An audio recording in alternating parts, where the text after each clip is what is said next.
With us now is Republican U.S. Senator John Thune from South Dakota. Senator Thune, thanks for joining the John Frederick Show, Common Sense for the Commonwealth, blasting through Washington, D.C. and Virginia.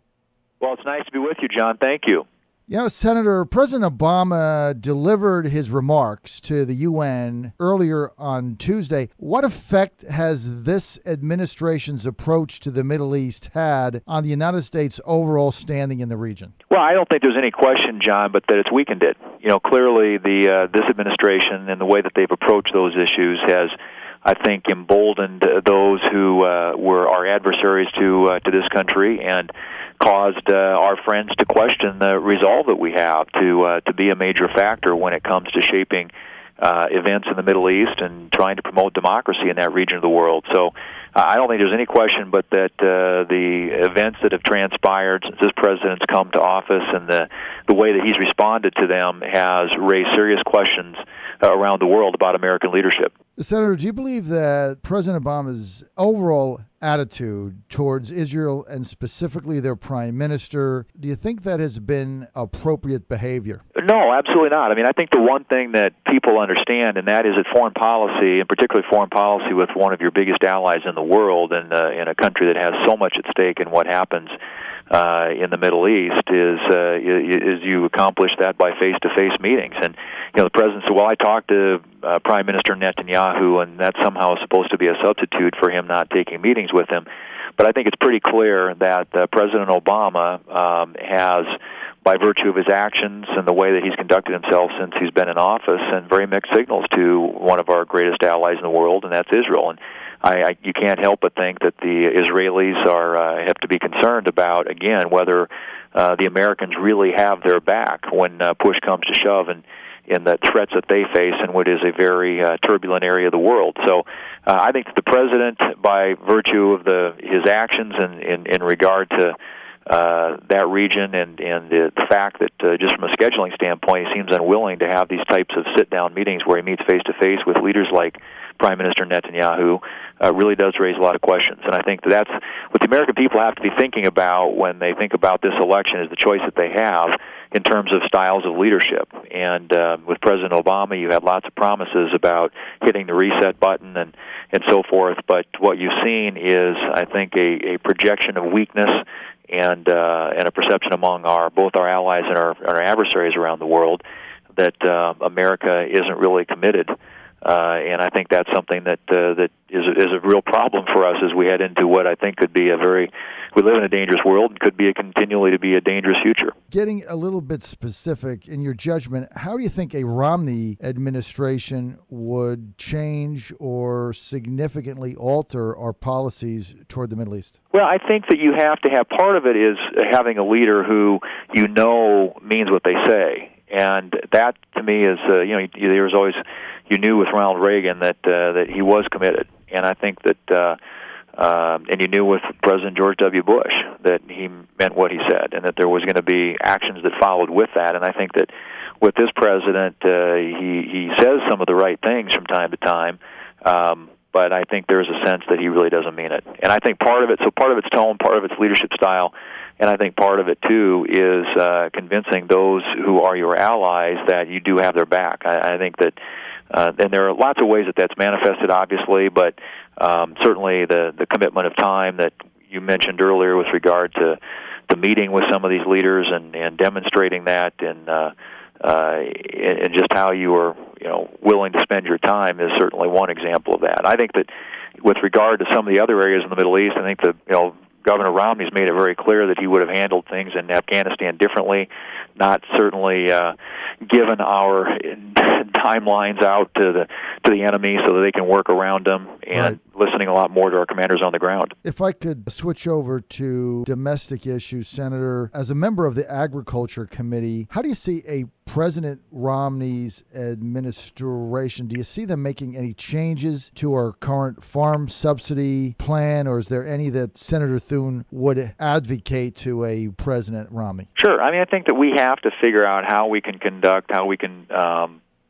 have an agricultural policy in this country that provides the appropriate, adequate safety net for our farmers and ranchers, and yet reforms programs in a way that they operate more efficiently and at the lower cost to the taxpayer. There are a number of things that I think that we need to be looking at in terms of reform. I think first and foremost, what a President Romney would do was recognize the best thing that we can do is expand and grow on our economy. And as we expand and grow our economy, it lifts all the boats. And that means also being very aggressive with regard to opening markets around the world. We have to remember that 96% of the world's population lives outside the United States. Right. But it's the American farmer that's going to feed them.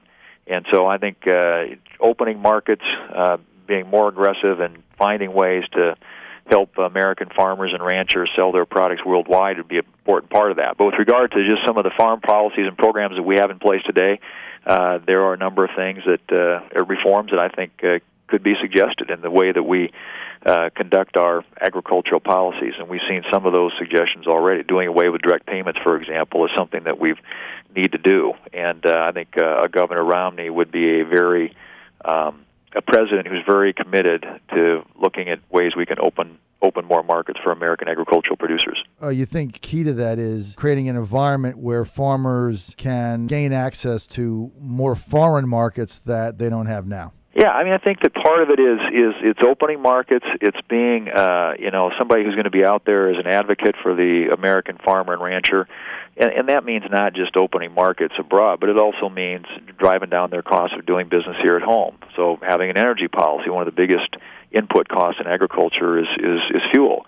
And it means having regulatory policies that don't pile burdens and drive up the cost of being a farmer or rancher here in America. And it means having tax policies that make it possible for farmers and ranchers to pass on their operations to the next generation.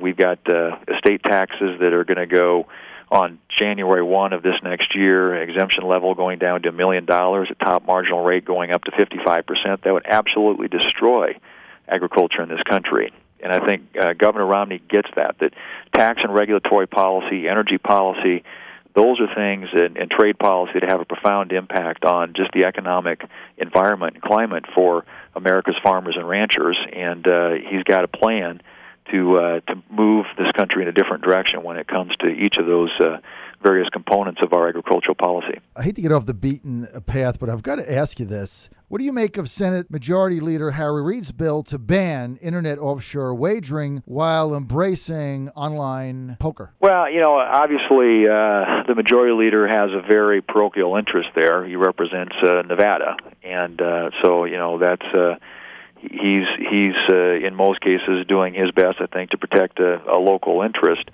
But obviously that's a piece of legislation that may at some point be considered by the Congress. It hasn't yet.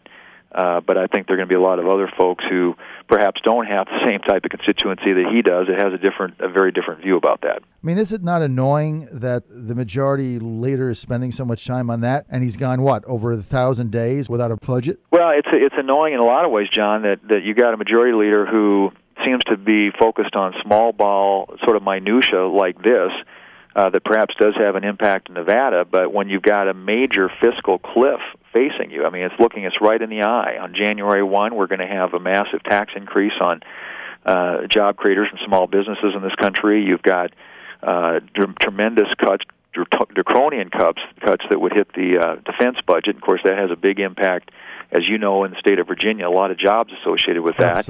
Absolutely. And those trying to make sure that we don't drive over this fiscal cliff, to me, would seem to be the number one priority for the Majority Leader in the United States Senate. And yet we're doing nothing on that, or, as you mentioned, passing a budget, which is the most fundamental responsibility we have, the American taxpayer. Final question, Senator. Governor Romney has gotten criticism recently by some GOP elected officials for not being aggressive enough in laying out his plans, his policies, not being specific enough on his economic vision for the United States. Do you see Governor Romney turning the corner and starting to become more assertive and perhaps laying out a litany of specifics that may turn the tide? Well, I think, John, that Governor Romney is, in these last 6 weeks, is going to give the American people a very clear choice. I mean, he's going to have a vision for the future of this country that really believes in the fundamental premise of free enterprise and economic freedom.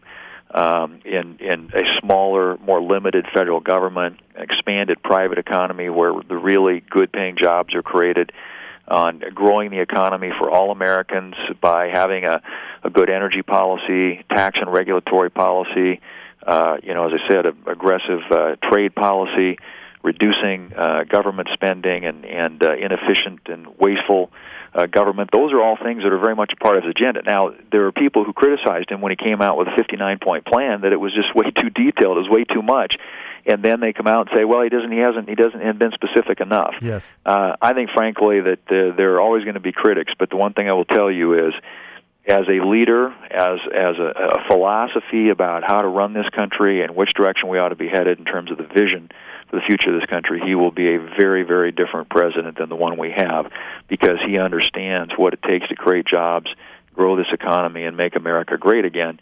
And that's by unleashing the private economy, not by growing the government. And we have a president right now who has doubled down, and we've had the biggest expansion of government that we've seen literally in the last half century. That's a very different vision for the future of this country, and there couldn't be a greater contrast and a greater choice, I think, for the American people and for the people of Virginia, for whom this is going to be a very, very important election. We want to thank you for spending time with us today. We appreciate it. Thanks, John. Good being with you. Thank you. Senator John Thune, Republican U.S. Senator from South Dakota. We'll be right back.